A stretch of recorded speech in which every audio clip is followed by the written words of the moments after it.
Hey, what's going on, guys? Goose and DZ here, and today we're going to be talking about the main differences between the Hummingbird flight controller and the BeeBrain Lite flight controller. So we get a lot of people asking, what's the main differences between these two boards? And while they do fly very similar in some aspects, there's actually quite a few differences. Right now, I'm personally more of a Team Hummingbird flight controller guy, and Chris is a diehard Team BeeBrain Lite flight controller. For life. So now we'll kind of break it down into categories over key features with each flight controller. Let's start with receivers, for example. The Hummingbird flight controller does not include a built-in receiver, and the BeeBrain Lite does. So that means you're going to have to do soldering for the receiver on the Hummingbird. So if you're someone that doesn't like soldering, doesn't want to do it, not comfortable with it, you'd probably want to go with the BeeBrain Lite. However, with the Hummingbird flight controller, you can use a receiver that you might already have. The Hummingbird supports FrSky, DSM, and Crossfire at the moment. I think we're working on FlySky in the near future, so keep a lookout for that. And because the receiver is external, you don't necessarily have to have a flight controller for that specific protocol. You can just flash a different hex depending on what protocol you want to use. One thing really cool that makes that very flexible is, for example, if you put a Crossfire Nano receiver on the Hummingbird, then you don't have to have a specific radio because if you go FrSky or DSM, you got to have an FrSky radio or a Spectrum radio, and you can't really switch back and forth. But if you use the Crossfire protocol, they make the Crossfire TX compatible with Spectrum radios. You can put it in a FrSky radio and even like open jumper radios, So it's very flexible. You can use almost any radio you want as long as it supports the Crossfire protocol. Yeah, like you said, the BeeBrain Lite has a built-in diversity receiver, which means you have to choose whether you want FrSky or DSM when you order it. And if you want to switch, let's say you get a Tyrannus later on and you want to switch to FrSky, you need to get a different board that has the FrSky built in.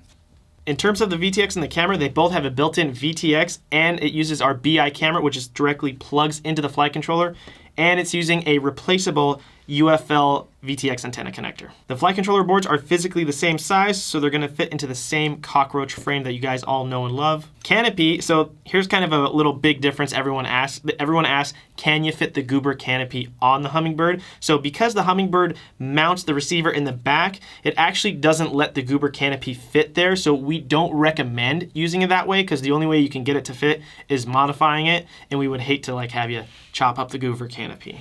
So for that reason, we use the V2 canopy, which is actually a little lighter, and it still provides enough protection, and it boosts it up a little bit, so you have plenty of room to put your receiver in there. And then the Lite uses our brand new, really cool looking, really aerodynamic Goober canopy. Both flight controllers do feature OSD, so which is on-screen display. That means you're going to get features like your voltage, flight time, your craft name, whatever you kind of want. However, the BeeBrain Lite, because it's using Betaflight, you do get full Betaflight OSD, so you're going to be able to have every OSD feature that Betaflight offers. They both do feature the ability to do smart audio stuff, so that means in the OSD menus, you can adjust things like the VTX channel, the VTX band, and the VTX power. And for those of you who don't know, this is the first silverware board that actually lets you have OSD and adjust all your VTX settings in the OSD as well.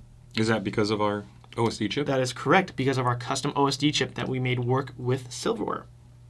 Wow. Wow. In terms of setup ease, the Hummingbird flight controller doesn't require plugging into the computer to configure everything. Everything already comes pre-set up, and you assign your arm and mode switches via the OSD, whereas the Lite, you do have to plug it into Betaflight and assign your arm switches and your mode switches depending on how you want to set it up. Now we'll get into the software side of these flight controllers. The Hummingbird does run silverware, and the BeeBrain Lite runs Betaflight. So some of the main differences between those is silverware was built for the ground up only to work with these micro brush stuff. It actually kind of started in the toy kind of community. It was made for more toy grade consumer products, so all they had to do was make it work for these microbrush stuff, and that's it.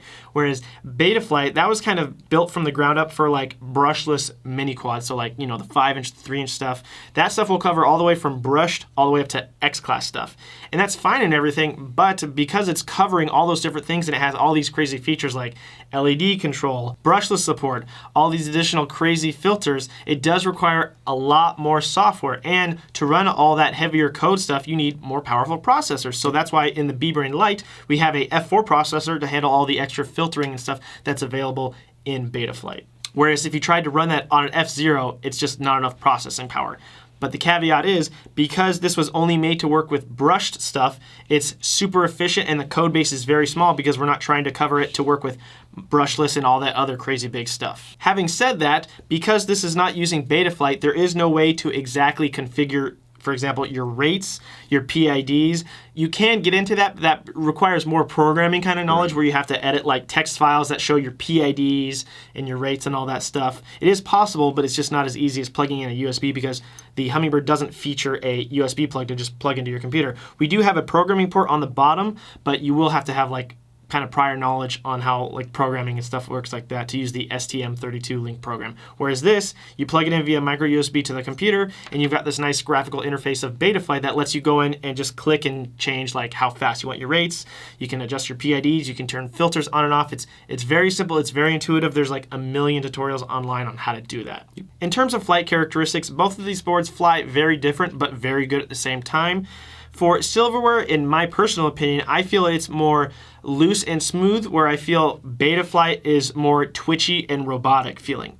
But, you know, it kind of depends on what you're doing. So, for example, I mostly use these micro whoops for racing, and Chris mostly uses them. Well, he does racing too, but the main stuff he does is freestyle with them. You know, that's what Chris likes to do. Yeah. Silverware was built pretty much on the basis of angle mode, where it's kind of self-leveling all the time. So they've kind of been working on this angle level mode from the ground up since the get-go. We actually have Patrick Clark and Travis, Not Fast Enough, that actually helped us tune the PIDs and rates for this. So for me, the Hummingbird is more of a ultimate brushed angle racer.